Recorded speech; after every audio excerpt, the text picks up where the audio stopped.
നമുക്ക് ചിലപ്പോഴെങ്കിലുമൊക്കെ ജീവിതം മടുപ്പായി തോന്നുന്നത് എന്തുകൊണ്ടെന്നോ, നമ്മൾ നമ്മളെ തന്നെ സ്നേഹിക്കാൻ മറന്നുപോയതുകൊണ്ട്. ഈ ലോകത്തിൽ ഏറ്റവും കൂടുതൽ ഇഷ്ടം ആരെയെന്ന് ചോദിച്ചാൽ എത്ര പേര് പറയും എന്നെ തന്നെയെന്ന്.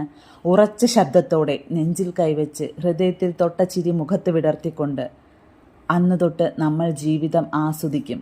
നമുക്ക് ചുറ്റുമുള്ളതിനെയും ചുറ്റുമുള്ളവരെയും സ്നേഹിക്കാൻ കഴിയും. നിബന്ധനകളൊന്നുമില്ലാതെ നമ്മുടെ പ്രവൃത്തിയിൽ ആത്മാർത്ഥത വരുന്നത് കാണാൻ കഴിയും. ഉള്ളതിനൊക്കെയും നന്ദി എന്നൊരു വികാരം അനുഭവിക്കും. ലാലേട്ടൻ്റെ വാക്കുകൾ കടമെടുത്താൽ നന്ദി എന്നത് ഒരു അവസ്ഥയാണ്. നമുക്ക് നമ്മോട് തന്നെയും നമുക്കുള്ളതിനോടൊക്കെയും വ്യക്തിബന്ധങ്ങളാകട്ടെ വസ്തുക്കളാകട്ടെ എല്ലാത്തിനോടും ആ കാഴ്ചപ്പാട് പ്രകടിപ്പിക്കുമ്പോൾ ഈ പ്രപഞ്ചത്തിൻ്റെ പുസ്തകത്താളുകളിൽ അത് രചിക്കപ്പെടുകയാണ്. അപ്പോൾ നമുക്ക് വേണ്ടതെല്ലാം ഒരു മാന്ത്രികത പോലെ നമ്മളിലേക്ക് വന്നു ചേരും, നമ്മെ അത്ഭുതപ്പെടുത്തിക്കൊണ്ട് എന്ന് സ്വന്തം സംഗീത.